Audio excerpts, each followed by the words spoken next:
Welcome back to Casual Bias Rugby. It's been a while, people. It's been about 2 months since the last upload.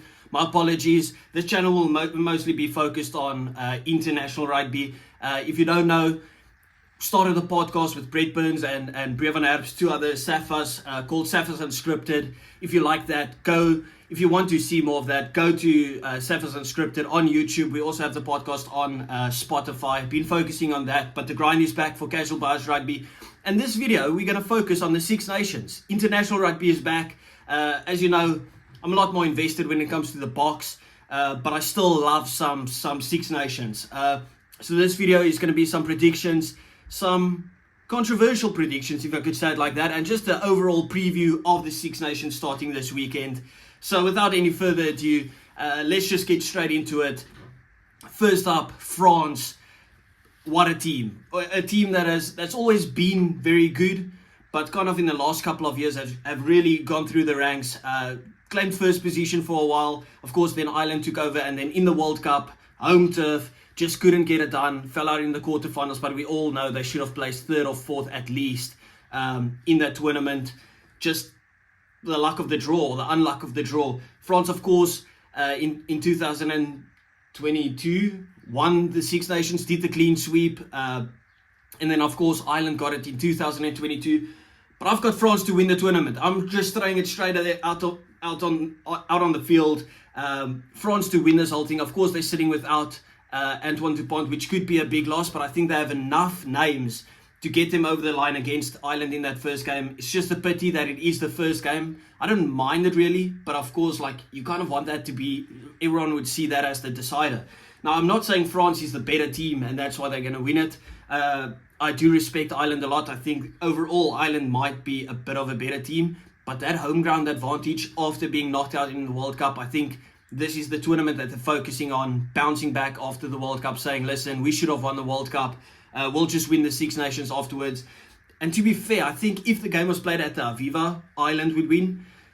But because it's being played in France, I'm backing the home nation to do it. Of course, because Antoine Dupont is not playing, they might say, listen, we're coming out with the game, or we're coming out to put on a show to say, listen, you might be our best player, but we don't necessarily need him. I think this will be a statement performance from them. Not a big victory, I think a victory by about 6 points. Of course, I'm trying to be as unbiased as humanly possible, but I do see France taking this one, and I do see Ireland placing second. Ireland, very, very strong team. Of course, beat South Africa in the World Cup. No excuses about that. They were the better team on the day. Close game in the end, and then just fell short against New Zealand. But Ireland were probably the best looking team in the World Cup. Like, they really played some extraordinary rugby. They also were the best looking team leading up to the World Cup. They literally looked unstoppable until coming up against New Zealand. People would say that's the chokers mentality that kicked in again there. But that was not a game of choking, in my opinion. That was a brilliant game of rugby, and New Zealand just ended up being the victors. It would be massive for Ireland to go ahead and beat France in France. That would be a big statement victory. But I think there's a lot of people coming for Ireland's head, and I'll talk about that in a second. But Ireland, they've been extraordinary. Of course, they've still got the whole Leinster team. The franchises haven't been firing as much, but they only need the one because all of their players almost come from Leinster.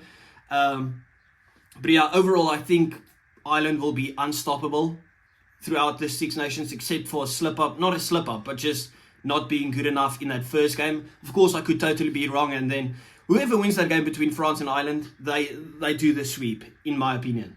Now, third place, I've actually gone for Scotland. I like the underdog story. This is the team that I will be supporting. Of course, I have a couple of South Africans as well, but who doesn't like the underdog story? I'm backing Scotland to beat Italy, to beat England for the is it the Gallagher Cup? Jeez, am I stupid at the moment? And I think they'll beat Wales as well. Of course, big statement there saying they would beat England, but Scotland has just been looking so good, and I've said it a couple of times that if Scotland were in a different group than the pool of death, they would have probably played for they would definitely have played in the quarterfinals, and they could have possibly been in a semi-final.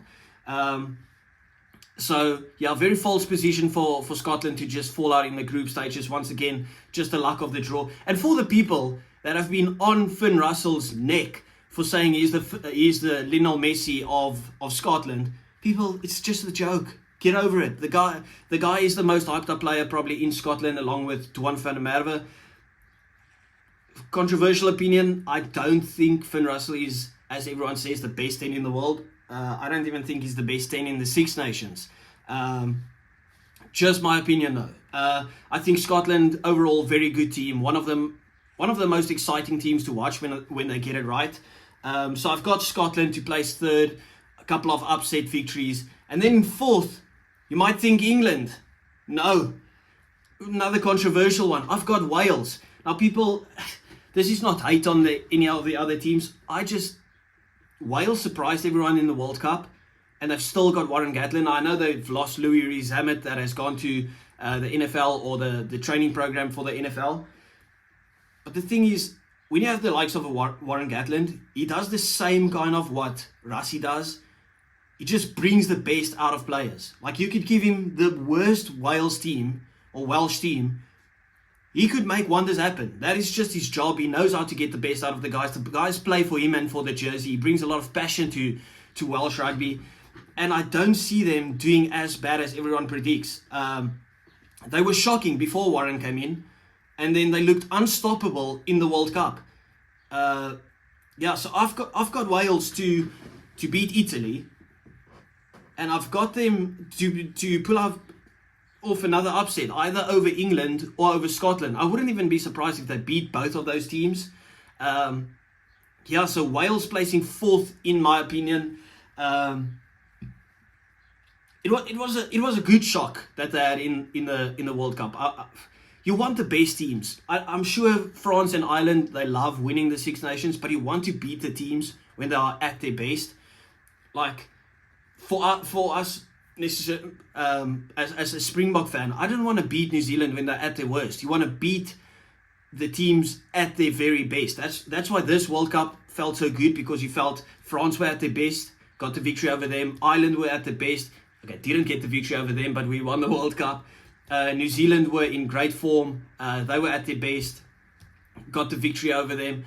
Scotland were at their best. And really, England were at their best in that semi-final. So, very happy with that victory. You want to beat the teams when they're at their best. Now, I'm not saying it was convincing victories or that we deserve to win the World Cup or anything. It was just the point that I was trying to make. You want to beat the teams when they're at their best, not at their lowest. You don't want that caveat behind the victory. England to place fifth, in my opinion. Now, I've seen a lot of people say England could pull off the upset and actually win the whole tournament. I just don't see it happening. I just don't see it happening at all. I do respect England. I love the rivalry between South Africa and England. They played a very good game against us. Arguably should have won the game. Respect to them. But that was one performance. I think they played well against Argentina, but as we said in the World Cup, do you say England played well in that World Cup, or do you just say Argentina was dog shit? Because as good as England was, that's how bad Argentina was in that game. And that third and fourth place playoff could have gone either way. It wasn't the best game of rugby, but it really could have gone either way. Most people would probably say that was a false position for England to get into that third place. But I mean, you can only play what's in front of you. Well done for getting third place. I just don't see how England manages to beat the likes of France and Ireland. Never mind even Scotland. I just haven't seen anything really for England to tell me, listen, they are going to place above those teams. Especially after losing your captain and probably one of your best players to ever play the game, Owen Farrell. And in my opinion, the best player currently in England, Courtney Lawes, also not playing. Now, there's a lot of youngsters coming through. I think this is a massive tournament for the likes of Marcus Smith and George Ford. Marcus Smith probably going to be the one that is backed in the tournament. But it's tough. I don't rate Steve Borthwick that highly. I just don't see the way that they play. I mean, when he came in, I know it was short notice, but being spanked at Twickenham by France by 50 points, you're going to tell me a year later you're going to come back and beat that French team.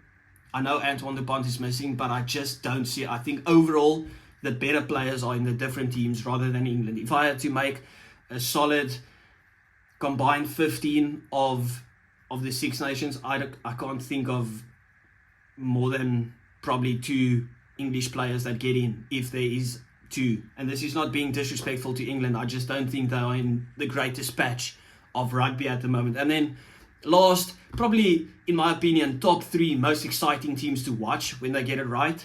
I said it about Scotland, but Italy, that game that they played against us for that first 40 minutes before the World Cup, I think it was 2 seasons ago now, the game that they beat Australia in, they play some real exciting rugby when they get Capuzzo or Capuazzo, whatever how you pronounce it, when they get him running at the defenders, when they get that backline moving. One of the most exciting teams to watch, just one of those teams that never get the result. I know a lot of people spoke about the upset that they could possibly pull over New Zealand in the World Cup and then got spanked by about 70 points. That was just ridiculous. I think that was a massive eye-opener that they are not yet at that level. I know a lot of people have been saying, listen, throw Italy out of the Six Nations and get a different team in because they're always the wooden spoon. But yet, last season they almost pulled off the victory against France. And it wouldn't feel the same without Italy. I want to know your opinions on it.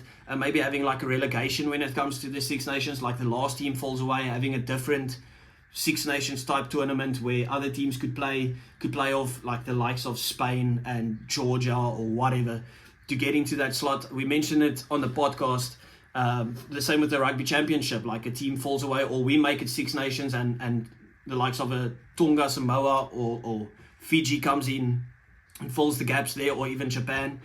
So let me know what you guys think. That is my official predictions. France to win it, Ireland to come second, Scotland third, fourth Wales, England fifth, Italy to get the wooden spoon. England, I just see them beating Italy. I see Wales getting 2 victories in this tournament. I don't think Scotland will beat Ireland, but I think that's the game that they will target. I think they know how to beat England. They have confidence going into that game. Of course, it's being played at Murrayfield as well. But I think the game that Scotland will target is that Ireland game. If they get a victory there, that is massive for them. And then, of course, the biggest game of the lot will be France versus Ireland to decide it, in my opinion. Thank you for watching. Remember to like and subscribe. Hope you enjoyed it. See you next time.